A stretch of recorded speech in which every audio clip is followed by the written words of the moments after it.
Olá, queridos. Boa noite. Eu sou a Maria Salomão. Nós vamos dar continuidade ao momento perguntas e respostas. Na primeira pergunta de hoje: por que às vezes arrepiamos quando pensamos em algo? Eu trabalho com resgate em rodovia e quando penso no serviço do atendimento de algum acidente, arrepio todo. E isso é mais forte quando estou indo para o serviço ou voltando para casa.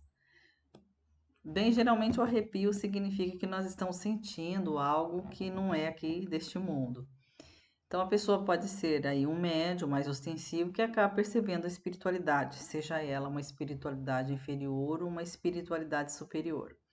As pessoas que trabalham em resgates de acidentes aí em rodovias devem saber que estão sempre envoltas aos espíritos, sejam aqueles que desencarnam pelos próprios acidentes que elas mesmas esteve ali socorrendo, trabalhando, quanto envolvida por espíritos mais superiores que ajudam nesses acidentes, desculpa, que auxiliam nesses acidentes. São espíritos que vêm em resgate a essas pessoas e se conectam e usam mesmo a energia do próprio trabalhador do local para poder auxiliar. Por isso que é muito importante orar no seu local de trabalho, estar conectado com a espiritualidade, saber da existência da espiritualidade para entender todos esses ocorridos. Porque trabalhando em local assim, que muitas das vezes existem desencarnes repentinos, desencarnes aí violentos, pode ter certeza que os espíritos estão sempre ali em contato. Se não quando muitos deles acabam até ficando no local e precisa ser direcionado. Por isso que é bom ter conhecimento da doutrina. Vamos à nossa questão número 2. Me falaram que o tempo no plano espiritual é diferente do plano físico. Pode explicar essa diferença? Sim, o tempo no plano espiritual é bem diferente do plano físico. Eu me recordo de um período em que eu trocava uma fralda da minha filha, que eu usava uma fralda, porque ela tinha uma cirurgia nela de vesicostomia, quando ela tinha 2 anos de idade, que é a bexiguinha para fora. Então, eu teria que trocar essa fralda de 2 em 2 horas. E nesse período que eu trocava, então eu nem dormia a noite direito, né? E isso foi durante anos. Então, e mesmo assim eu tinha desdobramento naquele intervalo entre a troca de uma fralda e outra, ou seja, 2 horas. E nos meus desdobramentos eu fazia muita coisa, mostrando que o tempo aqui na Terra é um, o da espiritualidade é outro. Desculpa, gente, hoje eu tô com sono, hein? O da espiritualidade é outro. Por quê? Porque aqui na Terra nós estamos com o nosso corpo aqui, nosso corpo físico, então a gente precisa andar, e no plano a gente precisa de veículos para nos locomover. Então aqui é tudo muito denso, muito pesado. No plano espiritual, não. No plano espiritual não tem o corpo físico. Então tudo é muito mais rápido, o tempo é outro, é uma outra dimensão. Então tudo é muito mais rápido, tudo é muito mais diferente. Então é só você tendo realmente a sensação de estar no plano espiritual, tendo a experiência de desdobramento, que a gente vai começar a entender melhor como que funciona esse tempo. Vamos a outra questão.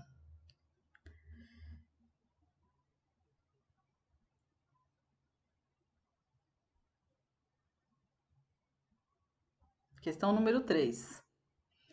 Eu tenho insuficiência cardíaca, coração fraco, mas nova não tinha, passei a ter, agora depois de certa idade. No caso, meu espírito já tinha essa doença? Não é que o espírito já tinha essa doença.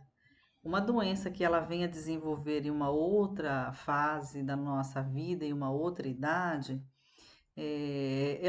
ou a gente adquiriu aqui pelos nossos maus hábitos, É que às vezes a gente adquire aí, que a gente, né, não se cuida, acaba adquirindo doenças, que são resgates dos nossos maus hábitos mesmo, sejam emocionais, sejam alimentares.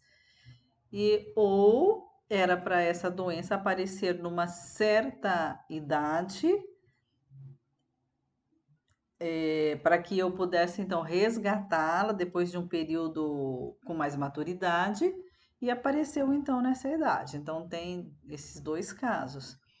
Mas tudo faz parte dos nossos resgates, seja dessa vida ou seja da vida passada. Questão número 4. Como os espíritos obsessores são levados para a casa espírita? Como os espíritos obsessores são levados para a casa espírita? Bem, eles são direcionados através dos mentores espirituais que utilizam muitas das vezes parentes deles, pegando, envolvendo-os nessa energia para que eles então sejam atraídos à casa espírita. Ou eles acompanham, às vezes, os médiuns, os frequentadores da reunião e é levado à casa espírita. Ou quando eles estão em um processo de grave obsessão, eles são levados contra a sua vontade para a casa espírita, porque chegou a hora de tolher aí o livre-arbítrio. Entendem? Então é preciso ler bastante o livro dos médios para que possa entender essa questão. Questão número 5. Todos os seres vivos reencarnam, plantas e animais? Hoje eu tô com sono. Vocês vão falar assim, Maria, vai dormir ao invés de ficar respondendo pergunta e resposta, mas eu vou insistir. Todos os seres vivos reencarnam, plantas e animais? Os animais, sim, eles reencarnam, porque eles já estão em um processo onde o princípio inteligente está em desenvolvimento e em evolução. O que é o princípio inteligente? É o espírito. Então já está em uma evolução e então já começa a reencarnar várias vezes para que haja essa preparação do perispírito e para então que o espírito esteja preparado para a fase hominal, ou seja, a fase onde nasce homem com essa formação.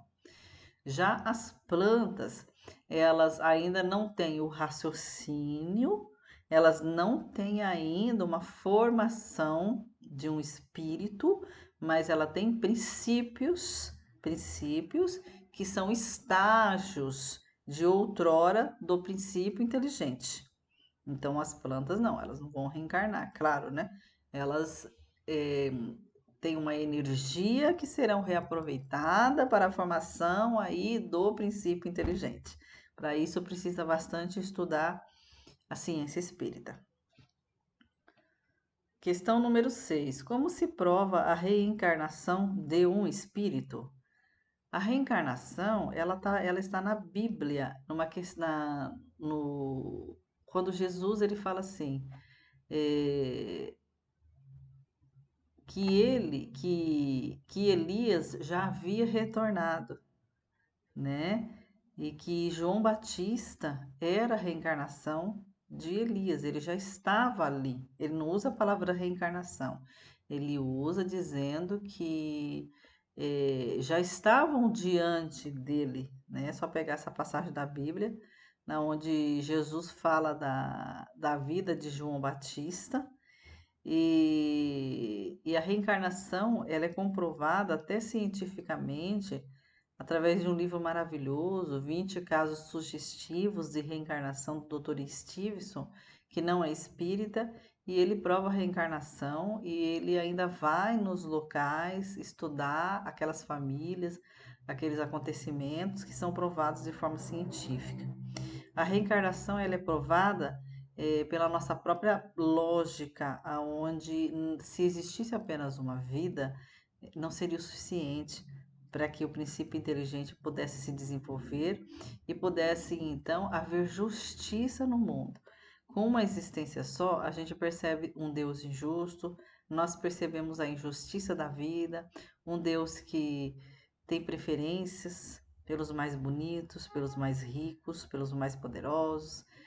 A gente, sem a reencarnação, não se consegue comprovar o porquê tantas crianças desencarnam tão cedo, porque nascem crianças e já morrem, e nascem crianças deficientes, com grandes problemas, porque o planeta enfrenta essa pandemia, enfim, todas essas respostas estão na reencarnação, mostrando que Deus, ele é justo e ele gosta de todos os seus filhos de forma igual. E que quando nós sofremos algo aqui no planeta que a gente acha injusto, é porque nós estamos resgatando os nossos próprios erros. Então não existe justiça, não existe nada disso. Existe sim, existe a reencarnação, que está na Bíblia também e que também é comprovada cientificamente. Questão número 7. Sou espírita e tento seguir os ensinamentos da doutrina, porque tudo dá errado na minha vida? Seria dívidas do passado? Não é só na sua vida, meu amigo ou meu amigo, na vida de todo mundo as coisas nesse planeta dá muito errado. Por quê? Porque nós vivemos em um planeta onde ainda predomina o mal, predomina o erro. Então, o que que acontece? Nós precisamos criar pensamentos positivos em cima mesmo das coisas que dão errado e entender essas coisas erradas como necessárias para o nosso aprendizado. Na hora que a gente começar a entender, as coisas começam a mudar e a gente começar a observar as coisas que dão certo na vida da gente, é uma outra visão. A gente começa a ver a vida de uma outra performance, de uma outra maneira, que vai fazer com que a gente atraia o que é positivo. Se a gente ficar só pensando nas coisas que dá errado, meu Deus do céu, eu já estaria não sei na onde, né? Porque muitas coisas deram erradas na minha vida, se não muitas mesmo, como na vida de todo mundo, e nem por isso eu estou tentando acertar, né? Porque a gente tem que aceitar o que Deus está querendo mostrar para nós e não somente aceitar, né? Mas compreender e trilhar caminhos diferentes. Aí as coisas começam a dar certo, viu? Nós não vivemos uma vida só, mas nessa vida que a gente vive, pelo menos dá sim para sorrir, dá sim para a gente ser um pouquinho feliz, se a gente encarar as coisas de uma outra forma. Questão número 8. Explique sobre desencarne coletivo. Os desencarnes coletivos são aqueles que acontecem de uma vez, muitas pessoas envolvidas. Esses desencarnes coletivos são resgates do passado, onde existiu uma gama de pessoas que erraram. Vamos dar um exemplo aí dos judeus. Vamos dar o exemplo aí de Hitler, né, com todos os seus seguidores. Pode acontecer de reencarnar um monte deles em uma parte do planeta e ter um acontecimento ali que leve todos de uma vez. Ou seja, erraram juntos, agora vão resgatar também juntos. São resgates do passado, resgates necessários, resgate de uma vez só, porque estavam juntos quando erraram, vão também estar juntos para poder resgatar. Pergunta número 9. Por que os anjos se apresentam em asas? Será que alguém viu eles assim? Os anjos, primeiro que não existem anjos, né? Os anjos é uma criação da Bíblia, né? E existem muitas criações bíblicas escritas mesmo, colocada pelo próprio homem. E talvez também visões de pessoas, de espíritos assim, que acabam também colocando. Os espíritos, eles podem se apresentar com asa, com chifre, com areola, com tudo que vocês imaginar. Por quê? Porque o perispírito, ele é elástico e o espírito, ele pode se moldar da maneira que ele precisar. Então, por isso que às vezes, se uma pessoa ela tem muita fé nos anjos, quando ela precisar de um resgate, de um apoio, de uma proteção, e se ela tiver uma vidência ou até um encontro espiritual em desdobramento, é para que ela possa realmente fortalecer-se na fé e acreditar naquilo, a espiritualidade providencia que se apareça para ela de acordo com a sua fé, para que ela fique fortalecida, porque nós estamos ainda em um estágio da humanidade que não, muitas pessoas não estão preparadas ainda para as verdades do Espírito. Jesus disse: se eu vos falo dessas coisas, imagina se eu falar das coisas do céu. Então, muitas pessoas não estão preparadas, não têm aceitação e acreditam ainda em anjos, vamos dizer assim, por exemplo. E vai aparecer os espíritos de anjo para essa pessoa. Não significa que existam espíritos que usem asas. Questão número 10. Como o espiritismo vê o divórcio? O espiritismo, ele aceita o nosso livre-arbítrio. Eu, por exemplo, sou divorciada. O mais importante que existe dentro da doutrina é que ela coloca para nós que nós plantamos e nós colhemos. E se de repente você vai imaginar que vai haver um plantio aí danoso para sua vida, é melhor você parar por ali, né? Para depois você não ter que colher aquilo. Então, ela não é, a doutrina não coloca nada contra o divórcio, não tem aquela ideia de que nós precisamos ficar ali porque a gente tem que resgatar com aquela pessoa a reencarnação toda. Tem casamentos que são resgates, sim, mas se chegar a um ponto que, que aquilo ali vai virar uma tragédia, então é melhor separar. É melhor separar e sem uma pessoa prejudicar a outra e buscar cada uma seguir o seu caminho, mas no caminho do bem. Então é muito melhor do que ficar amarrado a um local que você está infeliz e que pode ali acontecer algo danoso. Que Jesus possa nos abençoar. Me desculpe aí os meus bocejos. Eu estou num período assim de muito trabalho intenso. E como a gente ainda está encarnado, nosso corpo físico às vezes reclama. Um grande abraço.